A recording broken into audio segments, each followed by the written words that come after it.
When it comes to the high-stakes chess game of naval warfare, the U.S. Navy reacts with unmatched precision and firepower. Through bold flanking strikes, crushing broadsides, and sweeping carrier formations, American fleets have cemented their dominance at sea. These maneuvers aren't just tactics, they're the defining moves of U.S. naval power. Enter the heart of the battle as we reveal the craziest maneuvers in the Navy's relentless mastery over the sea. Imagine being outgunned, outnumbered, and staring down the barrels of enemy battleships.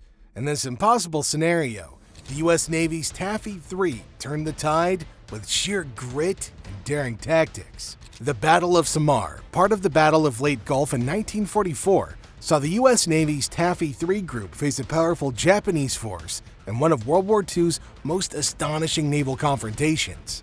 Taffy 3, composed of escort carriers, destroyers, and destroyer escorts, found itself up against Japanese battleships and cruisers in an intense David and Goliath standoff. Outnumbered and outgunned, Rear Admiral Clifton Sprague ordered a daring maneuver. Destroyers like USS Johnston and USS Hull charged headlong into the Japanese line, laying down smoke screens and launching torpedoes to create confusion and stall the advance. Aircraft from the escort carriers joined in, performing low-level bluff attacks after running out of bombs, swooping down to feign additional attacks. This layered defense rattled the Japanese fleet, disrupting their advance enough to force a retreat. The Taffy 3 maneuver transformed a near-certain defeat into an unforgettable American victory, showcasing the U.S. Navy's courage, resourcefulness, and ability to adapt under pressure. With the Japanese held at bay, we turn to another iconic maneuver that changed the course of battle, crossing the T. In October of 1944, the Battle of Surigao Strait set the stage for one of the final major battleship engagements in naval history, and it provided the ideal setup for crossing the T. U.S. Admiral Jesse Oldendorf carefully positioned his battleships and cruisers to form a line directly across the path of the advancing Japanese Southern force. This alignment created a classic T-shape, which allowed the U.S. fleet to unleash its powerful broadsides, maximizing firepower as each ship fired in unison. Meanwhile, the Japanese fleet could only respond with limited forward-facing guns, leaving them at a significant disadvantage. As the Japanese ships entered the narrow strait, they found themselves trapped in a deadly crossfire.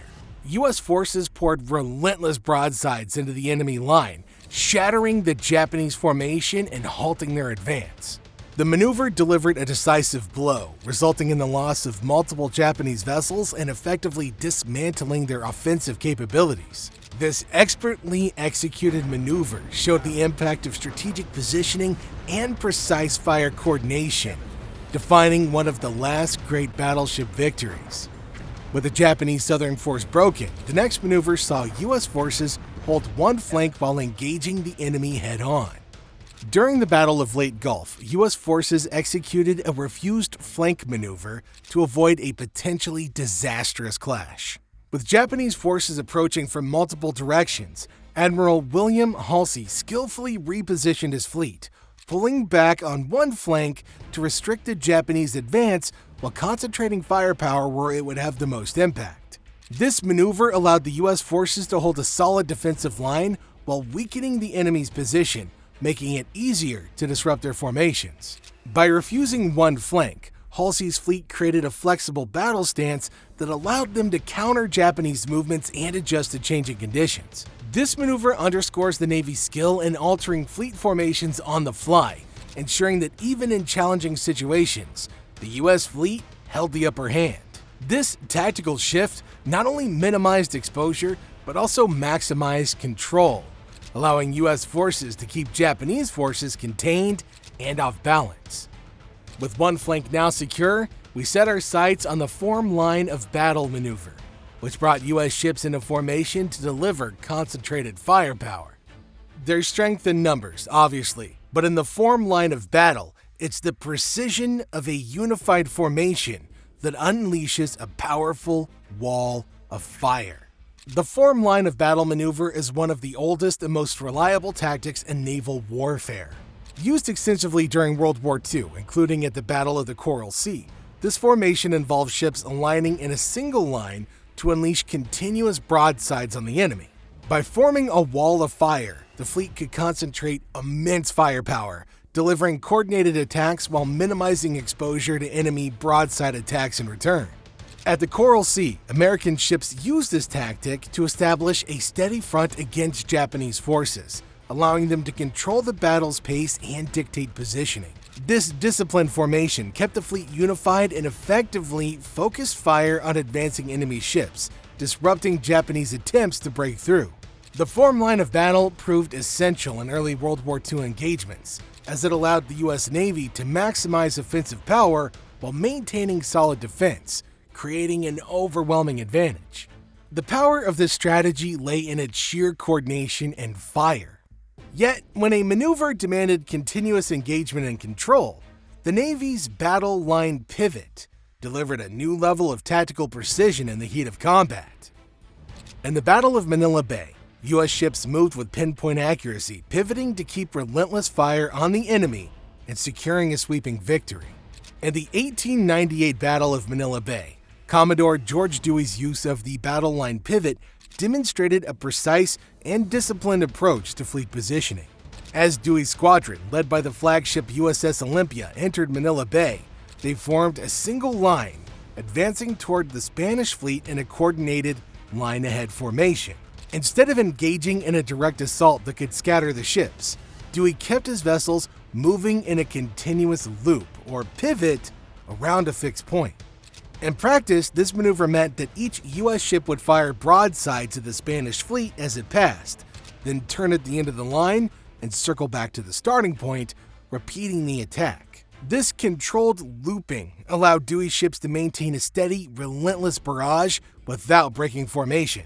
The Spanish ships, unable to escape the constant onslaught, struggled to respond to the concentrated fire. Dewey's famous order, "You may fire when ready, Gridley," began a victory achieved with minimal losses to the U.S. fleet. The battle line pivot exhibited the power of maintaining formation and continuous fire, a tactic that overwhelmed the enemy and secured American control of Manila Bay through discipline and coordination. When the battlefield extends across miles of open ocean, a fleet needs the reach and power of carrier task forces to secure dominance from the skies. During World War II, the U.S. Navy's carrier task force strategy reshaped naval combat, shifting the focus from battleships to the concentrated might of carrier-based air power. By grouping multiple aircraft carriers into a single coordinated unit, the Navy achieved a new level of reach and strike capability, launching precise, long-range attacks across vast distances. This tactic became a defining feature of American naval power and was instrumental in many important battles. For example, at the Battle of Midway in 1942, the Carrier Task Force proved its value as U.S. carriers executed a series of rapid strikes against a larger Japanese fleet. By combining their air wings in a focused assault, U.S. forces managed to destroy 4 Japanese carriers, decisively shifting control of the Pacific theater. This victory not only signified a turning point in the war, but also demonstrated the unmatched strength of carrier-based tactics. The strategy reached even greater heights in 1944 during the Battle of the Philippine Sea, remembered as the Great Mananas Turkey Shoot. In this massive air battle, U.S. Navy pilots shot down hundreds of Japanese planes, dealing a blow to Japan's air strength and solidifying control over the Pacific. By organizing carrier groups into task forces, the Navy created a mobile, floating airfield that could project power across any theater of operation, redefining modern naval warfare. These maneuvers are the lifeblood of U.S. naval dominance, and each one showcases the Navy's unmatched ability to outthink, outmaneuver, and outgun any adversary on open water. These are some of the Navy's signature moves, battle-tested and forged in the heat of history's fiercest engagements. And today, they still set the standard. These maneuvers prove that real command of the waves takes more than firepower. It's about strategic grit and operational nerve. The U.S. Navy leads by example, holding fast to a legacy of control and domination over the high seas.